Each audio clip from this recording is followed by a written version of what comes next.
Bismillahirrahmanirrahim. Бүгінгі өтө турган сабагыбыз Куран окуудан алгач окула турган А'удhu billahi minashshaytonirrajim тууралуу болмокчу. Аллах Таала Кур'ан-ы Керимде Нахл сүрөсүнүн 98-ci аятында бул тууралуу мындай деген: "Фаиза кара'тал Кур'ана фаста'iз billahi minashshaytonirrajim." Качан сен Кур'ан окууну кааласаң, анда Аллахтын рахматынан куулган шайтандын азгырыгынан Аллах Тааладан паана тилегиң деген. Мына ошол себептен Кур'ан окуудан алгач А'удhu billahi minashshaytonirrajim деп айтуу мустахаб, зарыл болот. Ошондой эле бул окулуштун тажвид илиминде эки аталышы бар. Кээ бир учурларда истиада деп аталса, кээ бир учурларда таавуз деп да аталат. Жана ошол эле тажвид илиминде истиадага тиешелүү болгон маселелердин бири бул истиаданы кайсы учурда биз ичибизден окуйбуз, ал эми кайсы учурда сыртыбыздан тактап айтканда үн чыгарып окуйбуз. Алымдардын айтуусуна караганда жалпысынан истиада 4 учурда ичинен окулат. Биринчиси адам баласы Кур'ан-ы Каримди ичинен окууну каалаганда. Экинчиси адам баласы Кур'ан-ы Каримди өзү жалгыз отуруп окуп жаткан учурда. Үчүнчүсү болсо бул намаздарда. Ал эми төртүнчүсү болсо алмак-салмак кыраатылып жаткан учурда биринчи адам истиаданы үн чыгарып окуй турган болсо, ал эми калгандары истиаданы ичинен окуп туруп, ошол аяттарды улап окуп баштайт.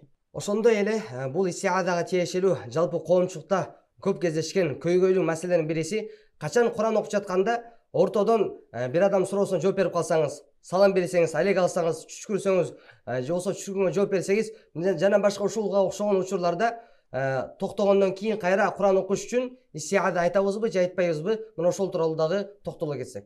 Эгерде адам баласы Кур'ан окуп жаткан учурда түшкүрө турган болсо, же эңсей турган болсо, же кайсы бир табияттан улам пайда болгон үзүрдүн себебинен токтой турган болсо, анда бул учурда кайра Кур'ан-ы Керимди окуу үчүн истиаданын окуунун эч кандай зарылчылыгы жок болуп эсептелет. Эгерде сиз Кур'ан окуп жаткан учурда бир адам суроо берип калса, ана бул учурда биз берилген суроону карап көрөбүз.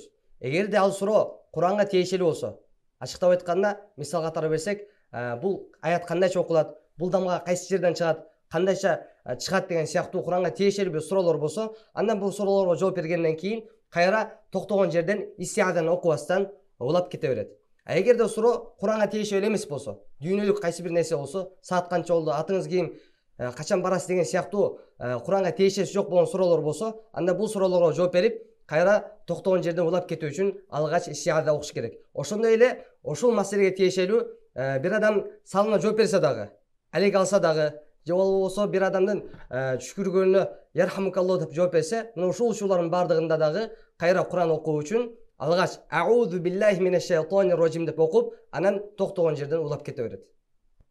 Ошондой эле истиадага тиешелүү болгон кийинки маселе бул истиаданы, андан кийин басмаланы, тактап айтканда бисмиллахир-рахманир-рахим, андан кийин сүрөнүн башын үчөөнү кошуп улап болгон учурда жалпысынан 4 сүрөт келип чыгат. Ушул 4 сүрөткө кеңири токтолуп кете турган болсок, ошол 4 сүрөттүн биринчи сүрөтү бул ал-Кат'ул Жами', бардыгын бири-биринен ажыратып өз-өзүнчө окуу. Тактап айтканда истиаданы, басмаланы, андан кийин сүрөнүн башкы аятын өз-өзүнчө окуу. Мисал алып турган болсок, А'удhu billahi minashshaytonirrajim.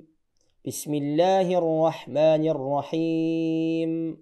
Elhamdulillahi rabbil alamin. Экинчи сүрөт болсо Al-Waslul Jami', бардыгын бири-бирине улап окуу. Тактап айтканда истиаданы, басмаланы, андан кийин сүрөнүн башын үчөөнү тең бири-бирине улап окуйбуз. Мисал алып турган болсок, А'удhu billahi minashshaytonirrajim. Bismillahir-rahmanir-rahim. Elhamdulillahi rabbil alamin.